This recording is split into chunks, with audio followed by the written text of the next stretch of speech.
C'est l'heure de notre deuxième agitateur. Et c'est Antoine Roussel. Cette fois-ci, on commence le show avec l'arrière-frein du cheval. Voici le devant du même animal.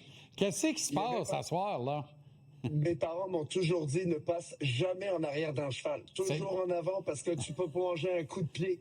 Écoute, j'ai pas donné les mêmes conseils rudimentaires à Maxime de où se placer. Écoute, il s'est mis naturellement là. J'ai pas été en mesure de l'arrêter. Je regarde la bête en arrière, un kick de ça, puis c'est bonsoir, on est parti, hein? C'est pas dire une affaire, pas la moitié d'un colosse. Bon, OK, Antoine. Souvent, on va dire, c'est pas la manière, c'est le résultat. Cooper avait raison. Des fois, tu es la meilleure équipe, sauf au pointage. Puis, il a tellement raison que c'est arrivé aux Canadiens d'être la meilleure équipe certains soirs, sauf au pointage. Mais hier, les dieux du hockey étaient du côté de la Sainte-Flanelle. Complètement. Et le Canadien a trouvé un moyen de gagner. Moi, je pense que c'est ça qu'il faut retenir. Il faut retenir qu'il y a certains joueurs du Canadien qui ont trouvé le moyen de ressortir du lot pareil parce que tout le monde ne poussait pas nécessairement dans la même direction. Les intentions étaient quand même bonnes pour tout le monde, mais ce que je veux dire, c'est qu'il y en a, ça paraissait. Je vais prendre Alex Newhook, par exemple. Je l'ai trouvé intense du début jusqu'à la fin. Il montrait par l'exemple. Il menait son équipe. Donc, j'ai trouvé ça vraiment le fun de le voir à l'œuvre et d'être récompensé parce que on l'a vu à plusieurs fois là, dans la série. Il a été mis sur le quatrième trio. On l'utilisait un petit peu moins ici et là. J'ai trouvé que son travail a été récompensé sur le but à la fin. Écoute, l'entrée de territoire qu'il fait là, fonce au filet, patine, va chercher un rebond, chanceux un petit peu, mais le jeu qu'il fait, c'est voulu. Là.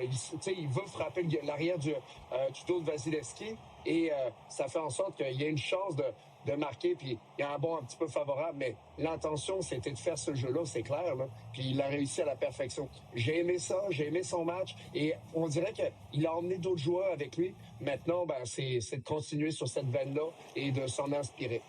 Rejeter des rondelles vers le filet, c'est tellement important. Newhook s'est pas cassé à la nanette, il a dit « je l'essaye ».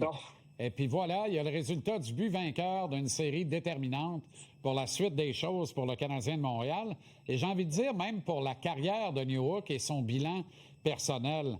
Bon, on peut le placer dans la catégorie des héros obscurs. Je pense que Philippe Danault joint ce contingent-là aussi. Mais pour moi, le grand héros obscur de cette série-là, c'est Alexandre Carrier. Et je veux dire, il a rendu Mike Matheson bien meilleur et a empêché Matheson de devenir vraiment un souffre-douleur du public québécois à grands coups d'erreur d'exécution dans le cours de l'action. Mais Carrier réparait tout. Il a été sensationnel tout le long de la série, Antoine. Je suis tellement d'accord avec ça, puis je l'ai trouvé vraiment fort dans sa manière de jouer, je l'ai trouvé intelligent. Puis je pense que j'en ai parlé à plusieurs reprises durant la couverture de ces séries-là, de cette série-là, c'est à quel point les jeux, ils se compliquent pas la tâche là, Alex Carrier, il fait les jeux simples.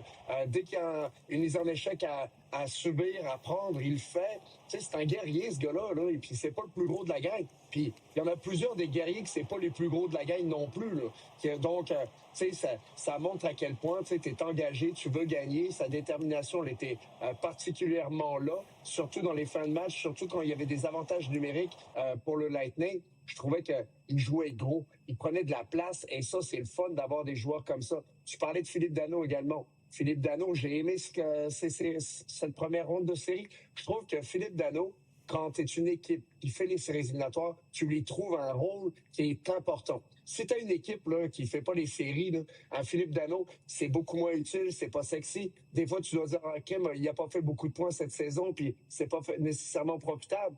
Mais quand tu arrives en série, quand le rôle il est bien établi, et je trouve que c'est ce que Martin a bien fait, son rôle était bien établi. Il n'y avait pas de zone grise à se demander c'est quoi son rôle. En ce moment, on te demande de tuer des punitions, on te demande de faire la différence et après ça, merci Maxime. Vois-tu, ça fait toute la différence quand tu as des joueurs ils sont utiles. On leur donne un rôle et dans le cas de Philippe, il a été capable de le faire à plein de fois. Donc, j'aime ce que j'ai vu. S'il pouvait nous amener un petit peu d'offensive, j'aimerais ça. Mais la manière dont il a gagné ses mises en jeu tout au long de la série, ça a été impressionnant. Antoine, alors que tu étais encore joueur actif, là, Philippe était le centre du premier trio à Montréal. Et ta dernière phrase, là, tout le monde l'hurlait continuellement au Québec. Et peux-tu nous donner un peu plus d'attaque, un peu plus d'attaque, un peu plus d'attaque? La beauté, c'est que dans la position actuelle, c'est pas grave. Il nous score un but, il en prépare un, c'est un bonnier qu'on n'attend pas. Ce qu'on veut, c'est qu'il gagne les mises en jeu importantes, il le fait. C'est une terreur au cercle, mais il a rendu crédit à Martin, il a raison. Martin l'utilise très souvent de son côté fort, sur strong side, et ça le sert très bien. D'ailleurs, le cercle des Jean-Charles, tu parles de Martin. Hier, là, à un moment donné, en fin de match, il y avait les 3 joueurs de centre du Canadien sur la glace. Il y avait 2 droitiers, un gaucher. D'un coup, qu'il y a quelque chose qui se passe. Tu sais, je trouve que le coach a coaché pas à peu près hier. Puis ça, je suis content. Je trouve que c'est une maudite bonne nouvelle. Parce que Martin Saint-Louis là, vient d'atteindre un autre niveau. Tu sais, tu veux voir tous tes joueurs progresser. Le coach a progressé, puis pas à peu près. Puis en l'espace d'1 mois, là, il nous a montré des choses que, on se doutait qu'il y avait ça dans de lui, peut-être, mais on l'avait jamais vu. Des fois, il faut le voir pour le croire. Ben là, on le voit pas à peu près. On savait que c'était un gars brillant, mais là, on voit qu'il apprend en vitesse grand V. C'est ce qu'il reconnaît chez certains de ses joueurs, et ils font mieux route ensemble, les deux. Je sais pas si tu seras d'accord avec moi, mais des fois, Martin, j'ai l'impression qu'il fait son auto-évaluation en point de presse d'après-match devant nous en répondant à des questions des journalistes. Hier, un journaliste qui lui a parlé justement de cette amélioration puis de cette classe de maître avec John Cooper. Puis il dit, on apprend. Puis il dit, moi, c'est ça qui me passionne. Et je veux savoir comment je vais m'y prendre à la prochaine occasion. Qu'est-ce qu'ils vont me présenter comme formation puis que je vais essayer de déjouer avec mon avantage numérique. Il l'a dit textuellement, ça. Et d'après moi, là-dedans, là, il se parlait à lui-même parce que il avait préparé des schémas match 1, 3-5. Tampa s'est ajusté immédiatement. 2 buts dans les 21 autres occasions en 6 matchs. Et là, on a manqué, on ne s'est pas rajusté. Alors, j'ai l'impression qu'il s'est passé une commande à lui-même en disant il faut que j'ai plus de formation, plus de schémas que ça. Il va falloir que je sois capable de me rajuster dans le cours de la série contre Buffalo. Parce que s'il s'ajuste à mes schémas, il faut que j'en trouve d'autres. C'est à moi de retrouver une nouvelle combinaison. Et tu sais, quand il disait ça, Jean-Charles, il disait aussi que pour lui, là, c'est pas travailler. Non, mais tu sais, je trouve que ça décrit bien ce que nous autres, Martin, toi, moi, on a en commun. Dans notre job, on est passionnés, on aime ça.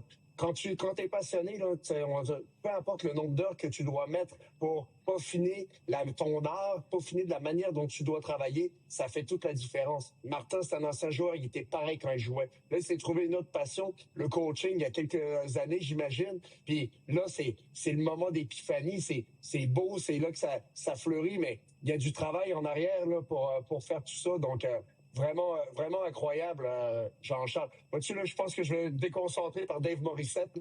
Là.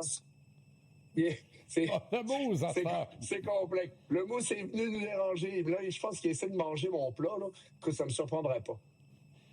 As-tu déjà vu une série serrée comme ça? Sans farce, j'en ai déjà vécu une, Jean-Charles. Quand on a perdu contre les Golden Knights de Las Vegas avec les Canucks durant la bulle, écoute, chaque match se décidait par un but et on avait gagné 3 matchs dans cette série-là. Les Golden Knights étaient une meilleure équipe que nous. Ils dominaient, mais à partir du moment où on marquait un but, on fermait les livres, Jean-Charles. Écoute, on lisait quasiment des histoires pour aller se coucher aux enfants tellement là, on était plates, mais ça fonctionnait. Écoute, c'était spectaculaire de cette manière-là. Vécu de l'interne, j'avais aimé ça parce que si j'avais pas connu une série offensive personnellement, mon temps d'utilisation avait diminué, mais je trouvais ça le fun de voir comment justement les ajustements qu'on faisaient une différence. Puis les affrontements de certains trios qu'on avait faisait une grosse différence dans la manière dont on jouait. Puis je me rappelle d'un trio, Beagle avec Mott puis Sutter, faisait en sorte que quand il embarquait sur la glace, c'était le même genre de trio que Philippe Danault embarque sur la glace. Ça asphyxie l'équipe ou le trio qu'ils affrontent sur la glace, faisant en sorte que tu récupères des rondelles. T'as pas d'offensive, mais il se passe rien de l'autre bord non plus. Donc ça, c'est vraiment une bonne nouvelle. Maintenant, comme j'ai hâte de voir ce que Martin nous réserve, écoute, maintenant, c'est de le voir aller, c'est quasiment... c'est vraiment le fun de le voir évoluer. J'ai hâte de voir qu'est-ce qu'il a dans son chapeau. Rapidement, Antoine, en terminant, à la place de Julien Brisebois, un geste à poser, tu fais quoi? Très rapidement.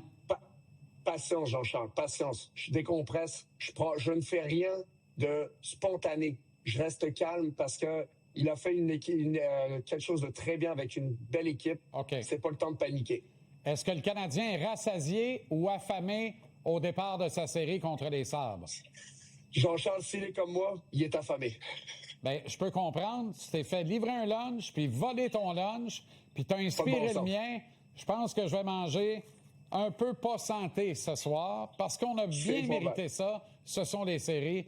Profitez bien, les amis, puis on se reparle demain depuis Buffalo. Salut, Jean-Charles.